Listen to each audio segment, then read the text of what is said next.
Hi, welcome to Samjamguitar. By now you should be comfortable with all the open chords learnt so far. Just to recap, that includes E minor, A, D, A minor, C, D minor, and E.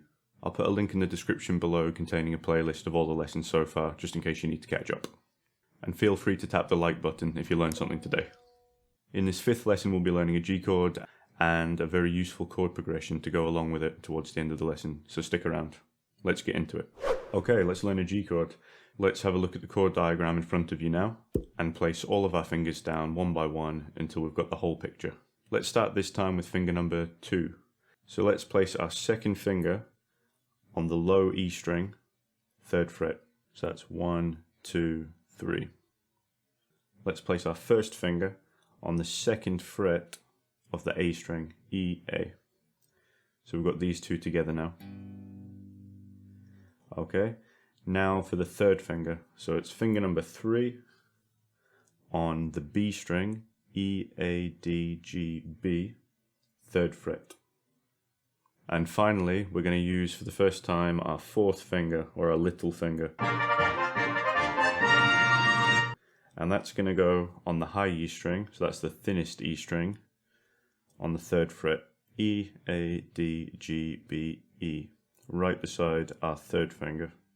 Okay, let's give that a play and see what it sounds like. So if you've been following my lessons so far, we've never really used the little finger, so now that you're using it for the first time, it's got a bit of catching up to do. So don't be surprised if it's either sore on the tip of your finger or it's actually quite hard to push the note down. So just a bit of practice is required, that's all. Let's go through one by one, picking every single note and making sure they're all ringing through nice and clear. So we'll start with the biggest E string. And if that's okay, move on. That's fine, let's move on. These two should be okay. And then the 3rd finger and the little finger. Any buzzes or dead notes, squeeze a bit tighter, make sure the angle of your wrist is correct, and just persevere. And if it's not perfect, it's not a big deal. You just need to give it time and practice a bit more, and you'll get there.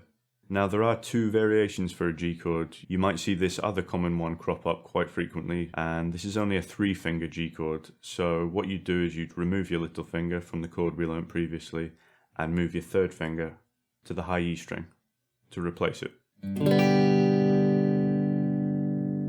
They're both considered G chords, but I have my own preferences and I prefer to go with the one that uses all 4 fingers for many reasons.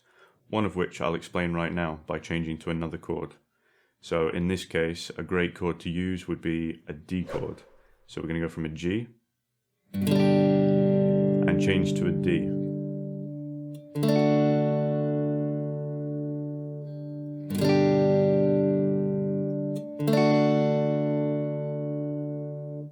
This is a great chord change to try if you're new to a G chord, as the 3rd finger, provided you're using the 4-finger variation, is already in the right place for both chords. So your 3rd finger should stay down on the 3rd fret of the B string for both the G and the D. Again, this gives you some kind of anchor between the two, so you're not having to lift up all your fingers and place them all down to 2 different shapes every single time, which I find helps a lot when you're starting out.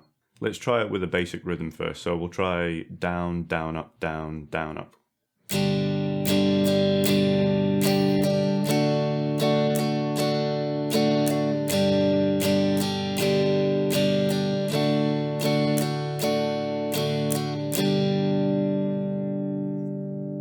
It will obviously take a bit of time to get it to where there's no gap between those chord changes, so that was just an example of where you're trying to get to. Just to get used to the change, you could just try single strums as well, that works. So you could try just a G, and then try lifting up everything apart from the 3rd finger, and place your 1st and 2nd finger down for the D chord, and then see if you can pick up just your 1st and 2nd again, and throw down your middle finger, 1st finger and 4th finger for the G. And just repeat until the 3rd finger doesn't move. And then try the rhythm. So now let's try a very famous 4-chord progression known as the 1-5-6-4 progression. Now that doesn't need to make sense right now, we've not discussed much about music theory, but you will see this chord progression crop up a lot in many popular songs. Let's learn the 4 chords. So chord number 1 would be our G chord. The next chord would be a D, followed by an E minor, and then a C. So we could try that with a rhythm now. I'm going to use down, down, up, down, up.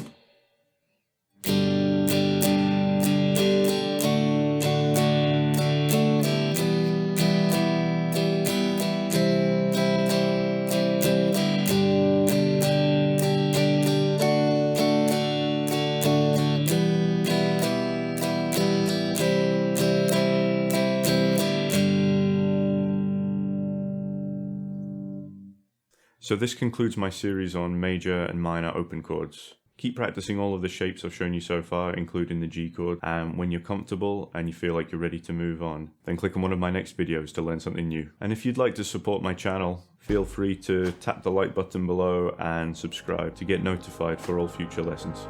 See you in the next one.